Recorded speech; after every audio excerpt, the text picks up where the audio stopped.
해외고 유학생 한국대학 입학하기 FAQ입니다. 자, 해외고생이 제출하게 되어 있는 학생부 대체 서식, 또 비교과 활동 기록표란 무엇이고 얼마나 중요한가요? 이런 내용입니다.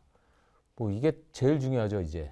그러니까 이 자기소개서가 폐지가 되지 않았습니까? 그러니까 이제 해외고생이 내가 이렇게 좋은 성적을 받았습니다 라고 성적으로 자기의 우수성을 증명하는 거 하나, 이게 학종에선 참 학생부 종합전형에선 중요하겠죠.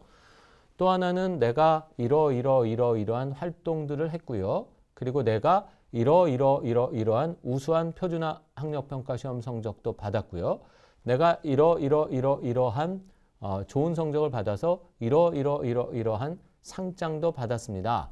이러한 것들을 학생부 대체 서식 속에 잘 만들어내야 이게 이제 국내 고생은 자소서는 똑같이 안 쓰지만 국내 고생은 학생부가 있지 않습니까? 학생부에 그 내용이 굉장히 자세하게 나오는데 해외 고생들은 학생부에 사실은 학생부가 따로 없으니까 이 학생부 대체 서식을 통해 본인의 우수성을 보여줘야 되거든요. 그러니까 이 학생부 대체 서식이 너무나 중요하죠.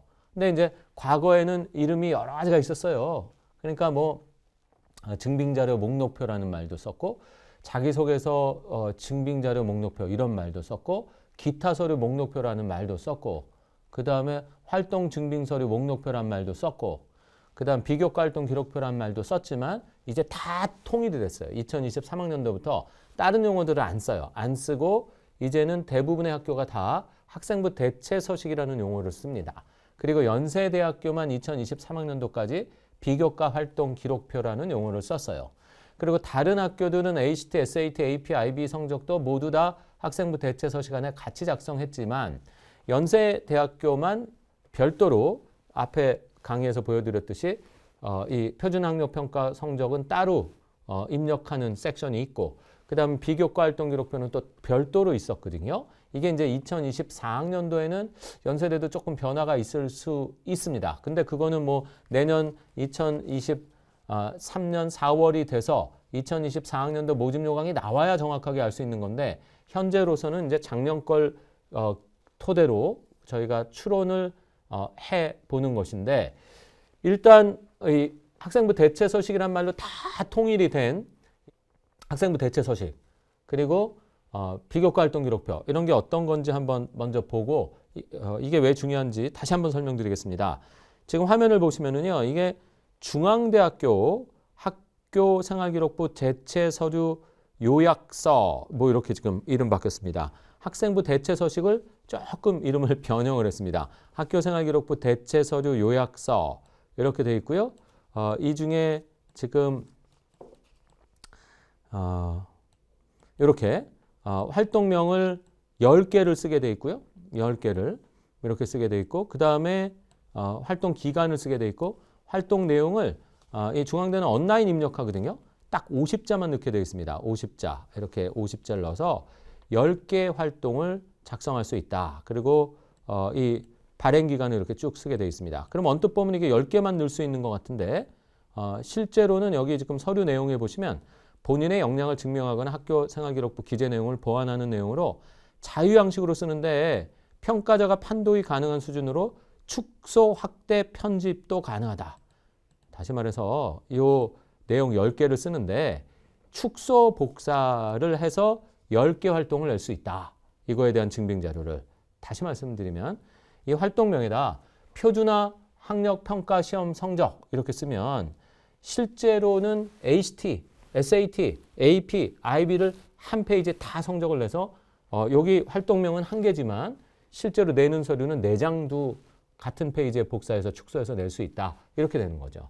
그리고 이제 교내 수상 실적 예를 들어서 이렇게 쓰면 상도 예를 들어서 한 장만 내는 게 아니라 뭐 상장을 뭐 6개를 한꺼번에 이 복사를 해서 축소 복사를 해서 낼 수도 있고 이런 식으로 해서 중앙대학교 같은 경우는 실제로는 언리미티드입니다. 그러니까 10개의 10장을 내는데 그 한 장 한 장에는 축소 복사를 해서 여러 개의 서류를 담을 수 있기 때문에 실제로는 20개, 30개 이상의 서류를 낼 수 있는 학교다. 어쨌든 이런 것들이 이제 비교과 활동 기록표인데 학교생활기록부 대체 서류인데 이렇게 이름이 조금씩 다르죠. 그래서 어쨌든 중앙대는 이런 식으로 해서 낸다라는 거. 그리고 이제 이건 경희대학교예요. 경희대는 그대로 학교생활기록부 대체 서식이라는 용어로 그대로 쓰는데 경희대학교는 중앙대학교는 달리 중앙대학교는 이 내용이 없어요. 여기 지금 SAT, HT, AP, IB 성적을 제출하지 말라고 지금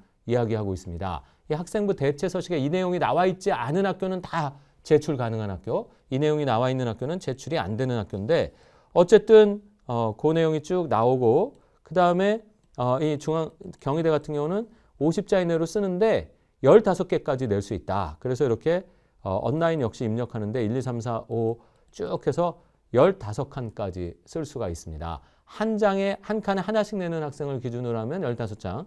뭐 한 칸에 예를 들어서 어떤 건 2개씩 낼 수 있는 학생도 있을 거 아닙니까? 그러면 뭐 연번은 10개로 줄일 수 있고 12개도 될 수 있고 이렇죠. 제출 총 개수는 15장 이렇게 되어 있다라는 거고요. 그 다음에 예를 들어서 뭐 연세대학교 같은 경우에 2023학년도 기준으로 해서 비교과 활동 기록표 수상을 6개 이렇게 받았고 활동을 6개 또 따로 받았고 학년별로 2개씩 봉사도 또 6개 발런티어하고 서비스를 그래서 이렇게 해서 16개를 내도록 18개를 내도록 했고요. 이거 외에 ACT, SAT, AP, IB 성적은 별도로 받았습니다. 이런 식으로 어쨌든 해외고생이 자신의 우수성을 다 기록할 수 있는 것이 학생부 대체 서식, 그 다음 비교과 활동 기록 표란 말이죠.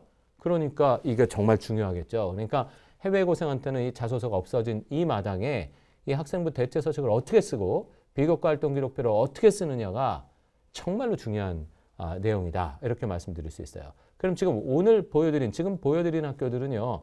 연세대는 30자로 써요. 그러니까 몇 자 못 써요. 그리고 딱 끝나요. 온라인 입력이니까. 그리고 중앙대학교하고 그 경희대학교도 50자밖에 못 써요. 그러니까 쓸 내용이 얼마 없어요. 그러니까 주로 실적 중심으로 보여줘야 되고 내용 중심으로는 내용은 쓸 게 별로 없기 때문에 이 학교는 임팩트가 있는 서류들 ACT, SAT, AP, IB 중앙대 같은 경우는 경희대 같은 경우는 확실한 수상과 활동 내용 이런 것들을 중심으로 써야 된다. 그리고 연세대학교도 30자밖에 못 쓰기 때문에 명확한 수상, 명확한 활동 내용을 중심으로 써야 된다. 이렇게 말씀드릴 수 있다. 어쨌든 합격에 엄청나게 중요한 서류고요. 요 다음 강의에서는요.